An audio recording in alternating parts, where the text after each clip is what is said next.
জাতীয়তাবাদী শ্রমিক দল কর্তৃক উদ্যোগে আয়োজিত আজকে নয়াপল্টন কেন্দ্রীয় কার্যালয়ের সামনে শ্রমিকদের ভাগ্য নির্ধারণে শ্রমিকদের ব্যাপারে আমাদের নেতা প্রিয় নেতা বাংলাদেশে কামান জনাব তারেক রহমান কিছু আলোচনা করবেন প্রধান বক্তা হিসাবে। আমি মনে করব মাননীয় প্রধানমন্ত্রীর কাছে উদাত্ত আহ্বান থাকব, তিনি শ্রমিকদের ন্যায্য দাবির জন্য তথা বাংলাদেশ শ্রমিকদের ন্যায্য দাবির জন্য উনি কাজ চালিয়ে যাবেন। যেমনিভাবে কৃষি কার্ড ফ্যামিলি কার্ড এলপিজির কার্ড দিয়েছেন, তদ্রূপভাবে উনি শ্রমিকদেরকে একটি কার্ড দিয়ে দিবেন, যেন শ্রমিকরা আরও কাজের প্রতি ইন্টারেস্ট হয়, আরও আগ্রহী হয় এবং শ্রমিকরা কাজের প্রতি আরও উন্নতি হয়। বিশেষ করে মাতৃকালীন গার্মেন্টস শ্রমিক যারা মহিলা, তাদেরকে মাতৃকালীন ছুটির ব্যবস্থা করে দেওয়া এবং বিদেশি শ্রমিকদেরকে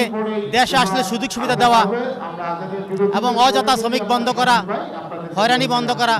এবং বিভিন্ন কলকারখানা থেকে শ্রমিকদের ন্যায্য বেতন দেওয়া এবং শ্রমিকের যেন তাদের ন্যায্য মূল্যে বিভিন্ন দ্রব্য সামগ্রী পায় ইফেজারের ভিতরে সেই ধরনের ব্যবস্থা করে দেওয়া এবং শ্রমিকদেরকে এই দেশে যেন আরও উন্নতির দিকে যায়, শ্রমিকরা যেন আরও কাজ করে সেই ধরনের বিভিন্ন পদক্ষেপ নেওয়া এবং বিশেষ করে শ্রমিকদের জন্য আগামী দিনে যেন শ্রমিকরা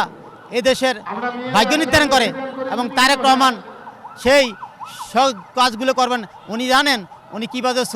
শ্রমিকদের প্রতি সন্তুষ্ট করতে হয়, যেহেতু উনি প্রত্যেক জায়গায় যান, সেখানে উনি দেশের মানুষের জন্য শ্রমিকদের জন্য সবার জন্য কাজ করেন এবং জনাব তারেক রহমান বিভিন্ন জায়গায় গিয়েছেন, যেমন ফ্যামিলি কার্ড, কৃষি কার্ড, এলপিজির কার্ড, তদ্রূপ শ্রমিকদেরকে সে ধরনের কার্ডের ব্যবস্থা করে দিবেন। এর জন্য বাসস্থান, রেশনিং ব্যবস্থা করা এবং উত্তরবঙ্গে যে কলকারখানাগুলো বন্ধ রয়েছে, শিল্প কলকারখানা, সেগুলি খুলে দেওয়া, শ্রমিকদেরকে আরও কাজে উৎসাহিত করা।